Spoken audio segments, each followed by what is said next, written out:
Chapter 10. I was not in touch. No mems. And no time for instructions beyond those passed on from Lakofa. He shuttled to dock, quickly explained what we'd learned to Farsight, then raced back to instruct me. We're jumping back through Z-space. We think from this short distance we can hit re-entry pretty accurately. The Wise One's orders are that you and I take control of this alien vessel and carry out any defensive actions possible. You and I? You mean? You understand we'd have to be sealed in? Yes, Lakofa said flatly. Yes. Jiklet will seal us in. I felt sick at the thought. But not as sick as a Lakofa. He was oozing moans. Fear. The smell of it triggered my own panic reflex and I had to struggle to maintain my shaky control. The Illimans travel for years at a time locked in their rectangular spacecraft.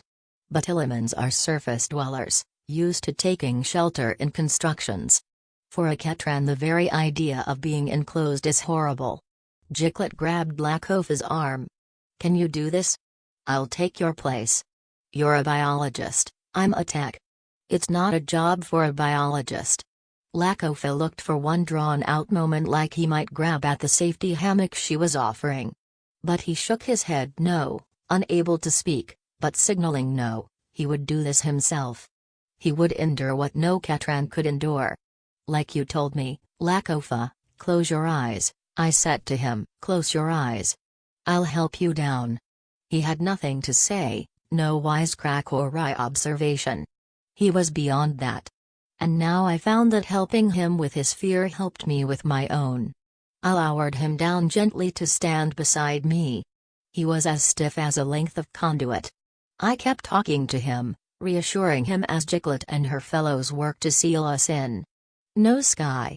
No sky at all. Just keep talking to Lakofa, I told myself, just keep talking, don't want him to panic, no panic, no panic. I realized my own eyes were squeezed shut. I opened them a slit and looked out through the window. What kind of sub-Ketran beast could tolerate this? Peering at the sky through a false transparency? Locked inside a steel box? The Capassins must be animals. No sentient could live like this. Not fair, not accurate, of course, both the Illimans and the Generationals endured captivity and were sentient. But I wasn't in the mood to be reasonable. I wasn't in the mood to do anything but scream. Are you okay? Lakofa asked me. He had pried open one eye. No, are you? No. Come on. I'll show you what I've figured out. Do we have a name for this death crate? Crate. That's good enough, I muttered. I considered which control stick would be easiest for Lakofa to manage. Here. Put one hand here. This controls thrust. Forward is more, back is less, twist left I think means reverse thrust. He nodded. His quills were slowly draining their pink and the stench of pheromones was fading. He was scared but no longer near panic. Through the window I saw the sky turn white. We had re-entered zero space. In a few short minutes. Lakofa looked away from the controls and down to the dead alien. I was right. Probably Capassin, he said. Then he actually touched the head, turned it to one side, peered at it thoughtfully, and drew out a small instrument pouch. He was a biologist, an exobiologist, for that matter. I guess touching dead aliens was easy for him. Probably even comforting. All at once the white sky was black again, black and star-filled. I could not see it. Had the navigator failed? Did we even have a navigator aboard? I was ready to ask Lakofa, when we rotated and all at once my home world rose into view, huge, close. The familiar red rivers and gray-green morasses, the brown-scarred deserts and puffy, pale green clouds, all lovely beyond enduring. It was a stab to the heart. My world had been assaulted. I let the rage flow freely. It drove out the fear, a little at least. The MCQ-3 swooped down, into the edge of atmosphere. The force field glowed red as we slowed to atmospheric speeds. We were returning to our old station, looking for the home we all knew was gone. Nothing. The sky was empty. The sky that should have been filled with the equatorial high crystal and all the tens of thousands of beating wings and happy faces, and all of it gone, leaving a soul-hollowing emptiness in the sky. The ship turned away, reluctantly it seemed to me, though of course a crystal, even the MC, has no life, no emotion. We raced along at supersonic speeds toward an intercept with our sister, equatorial high crystal 2. We slowed in anticipation and found nothing but empty sky. Another vector, another slow realization that where a thriving crystal should be was nothing but empty sky. Around the planet. Station after station. Orbit after orbit.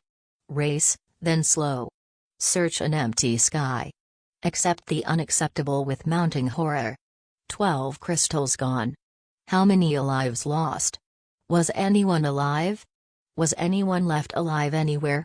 We hit a cloud bank, a 3-day bank where our recent dance partner, Polar Orbit High Crystal, should be. Maybe the cloud bank had hidden them, saved them. We eased our way forward. I knew every eye was straining, searching. Surely if they knew of the alien attack, the polars would kill momentum and stay within the cloud. We emerged into an oasis of sky. One of those wonderful clear holes that the bigger cloud banks sometimes develop.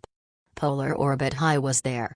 It was moving as fast as it could, every wing beating, racing to cross the oasis and find shelter in the far towering cliff of clouds. But the airfoil was more a concept than a reality, and the polars moved no faster than any crystal could. The Capassan ship was 200 yards above. Watching. Waiting. Why don't they attack? I demanded. Why do they wait? Some creatures enjoy the hunt, Lakofa said with professional dispassion. Some take pleasure from the kill. Just do your slaughter, I raged impotently. Was it funny to them? Were the filthy aliens laughing as they watched the frail winged creatures trying to move their home away at a fuzzball's pace? Suddenly the crate's sensors came alive. Farside had lowered the force field and the crate's sensors, liberated, were picking up data from the surrounding environment. It was our signal. Our signal to do what, exactly? I swallowed stale air and said, Lakofa. Thrust. What? Thrust. 50%. The result nearly crumpled us both. The crate kicked forward. The dead alien rolled onto his belly. We blew away from the MC and shot toward Polar Orbit High Crystal. My turn. I worked the controls with my 2 hands and very quickly discovered that my guesses about their function had been wrong. We arced downward at an airspeed just below supersonic. Pull up. I know. I yelled.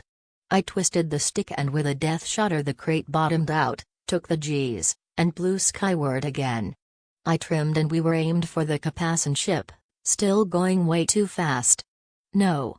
I was thinking like a Ketran. Not a Capassan, engines not wings. A box, not a body. More speed, not less. Increase to 70% thrust. Are you crazy? Do it. Faster. Up, and was I right about the weapons controls? Was I going to annihilate my own ship or, worse yet, hit the poor, fleeing polars? I squeezed a finger around a protruding ring. The beam drew a perfect line through the air and hit the Capassan ship. There was a small explosion on the steel surface 20 feet back from the dagger's point. I twisted and bellied the crate out to zoom along the spine of the Capassan ship. A shameful part of my mind thought, now, this is a game.